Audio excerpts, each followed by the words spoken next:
रमोला के पांचों लड़के अब जवान हो गए थे और सबकी शादी की उम्र भी हो गई थी। रमोला को अब उनकी शादी की चिंता सताने लगी थी। फिर एक रोज उनका खानदानी पंडित अर्चना नाम की लड़की का रिश्ता उसके सबसे बड़े बेटे अशोक के लिए लाता है। रमोला बिना ज्यादा देर किए उन दोनों की शादी करवा देती है और फिर बड़ी धूमधाम से उसका स्वागत करते हुए बोलती है, आओ मेरी बहू, सबसे बड़ी बहू, तुम्हारे ससुराल में तुम्हारा स्वागत है। भगवान करे तुम्हारे शुभ कदम मेरे घर पर पड़ते ही मेरे बाकी चारों लड़कों की शादी भी जल्द से जल्द हो जाए। अगले दिन सुबह रमोला अपनी बहू के कमरे में जाती है और उसे एक साड़ी देते हुए कहती है, ये ले बहू, आज तेरी मुंह दिखाई है ना, तो ये साड़ी तू अपनी मुंह दिखाई पर पहन ले। सासू माँ, अगर आपको बुरा न लगे तो क्या मैं अपनी माँ की दी हुई साड़ी पहन लूं? पहले मुझे दिखा कि वो साड़ी कैसी है। अगर हल्की हुई तो मैं पहनने नहीं दूंगी, हाँ पहले ही कह देती हूँ। अर्चना अलमारी से वो बनारसी साड़ी लाकर अपनी सास को दिखाती है, जिसे देख रमोला की आंखें फटी की फटी रह जाती हैं। अरे वाह बहू, ये तो बहुत ही सुंदर साड़ी है। वैसे कितने की ली तूने? माँ जी, मेरी मम्मी ने ये साड़ी पूरे 40,000 की ली है। एकदम प्योर बनारसी सिल्क की साड़ी है। माँ ने बोला था कि अपनी मुंह दिखाई पर इसे ही पहनियो। अच्छा अच्छा ठीक है, इसे ही पहन ले। चल अब तू तैयार होकर नीचे आ जा, मोहल्ले की औरतें आती ही होंगी। कुछ देर बाद अर्चना तैयार होकर नीचे आती है। उसकी साड़ी देख सभी औरतें हैरान रह जाती हैं। तभी उसमें से ममता नाम की एक औरत कहती है, वाह रमोला बहन, तुमने बहू को मुंह दिखाई पर बहुत ही महंगी साड़ी गिफ्ट की है।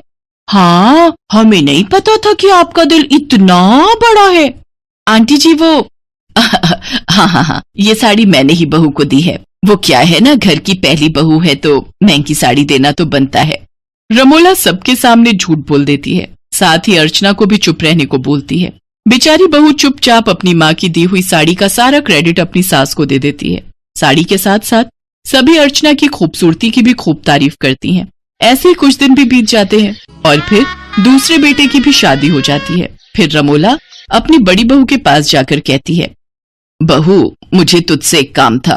वो कल कीर्ति की मुंह दिखाई है तो तू वो अपनी बनारसी साड़ी मुझे दे दियो, मैं ना उसे दे दूंगी। कहीं उसने हल्की साड़ी पहन ली तो सभी लोग कहेंगे कि अपनी बड़ी बहू को तो महंगी साड़ी दे दी और इसे हल्की साड़ी।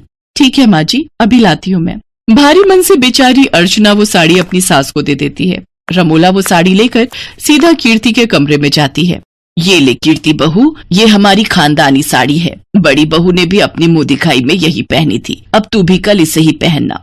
ठीक है माँ जी, वैसे सचमुच ये साड़ी तो बहुत ही खूबसूरत है। लेकिन माँ, ये अचानक से खानदानी साड़ी कहाँ से आ गई? हमारी दादी ने तो हमें इसके बारे में कुछ भी नहीं बताया। तू क्या उनकी बहू था जो तुझे बताती? चल बहू, अब कल अच्छे से तैयार हो जाना। अगले दिन कीर्ति वही साड़ी पहनकर तैयार हो जाती है। सभी मोहल्ले की औरतें आती हैं। तभी ममता फिर से कहती है, अरे रमोला बहन, ये साड़ी तो बड़ी बहू की है ना जो तूने उसे दी थी। नहीं आंटी जी।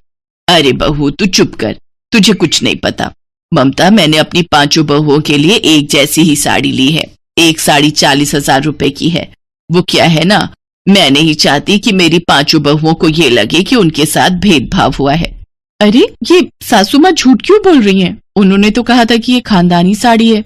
इसी दुविधा में कीर्ति मुंह दिखाई के बाद अपनी जेठानी के कमरे में जाती है और उससे इस बारे में पूछती है तो अर्चना उसे सारी बात बताती है। दीदी ये तो गलत बात है, सासू माँ और कितना झूठ बोलेंगी, वो भी आपकी माँ की दी हुई साड़ी को लेकर। चलिए हम अभी सासू माँ से इस बारे में बात करते हैं। नहीं कीर्ति, हमें अपनी ससुराल को और अपनी सास का मान रखना ही होगा, यही हम बहुओं का फर्ज है।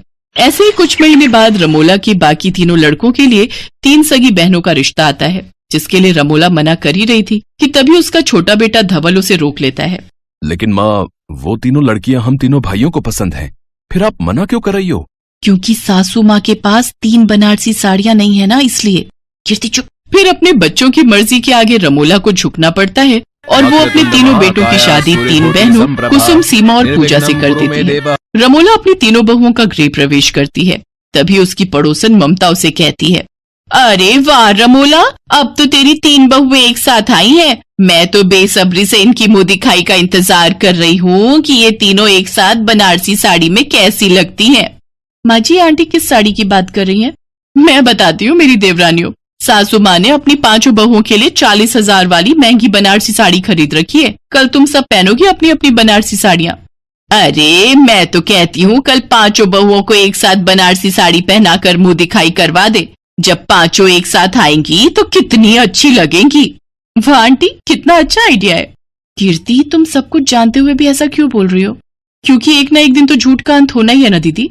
ये ममता तो मुझे कहीं के नहीं छोड़ेगी। वैसे गलती भी सारी मेरी ही है। अपनी बहू की साड़ी को मैंने अपनी दी हुई साड़ी बताया तो भुगतना तो था ही। अगले दिन सभी बहुएं अपनी सास से साड़ी मिलने का वेट कर रही थी। तभी रमोला उनके पास आती है और कहती है, अर्चना बहू, मुझे माफ कर दे। मुझे अपना एक झूठ छुपाने के लिए न जाने कितने झूठ बोलने पड़े। मुझसे गलती हुई जो मैंने तुम्हारी माँ की दी हुई साड़ी को अपनी दी हुई साड़ी कहा। लेकिन सच कहूं तो मेरे पास इतने पैसे नहीं है कि मैं तुम पांचों को नई साड़ी दिलवा पाऊं, वो भी इतनी महंगी। ऐसी नौबत नहीं आएगी माँ जी। वो कैसे? क्योंकि कुसुम दीदी ने कल ही हमें सब सच बता दिया था और हमारे पतियों ने हमें बिल्कुल अर्चना दीदी जैसी साड़ी हिलाकर दे दी थी। हाँ माँ जी, इसीलिए अब आपको किसी के सामने शर्मिंदा नहीं होना पड़ेगा।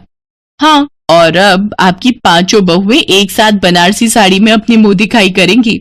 अपनी बहुओं की समझदारी देख रमोला बहुत खुश होती है और अपनी गलती को समझते हुए फिर कभी झूठ न बोलने की कसम खाती है। फिर कुछ ही देर में वो पांचों बहुएं एक जैसी बनारसी साड़ी पहनकर सबके सामने आती हैं, जिससे रमोला की इज्जत पर कोई दाग नहीं लगता और फिर पांचों बहुओं की मुंह दिखाई खुशी खुशी हो जाती है।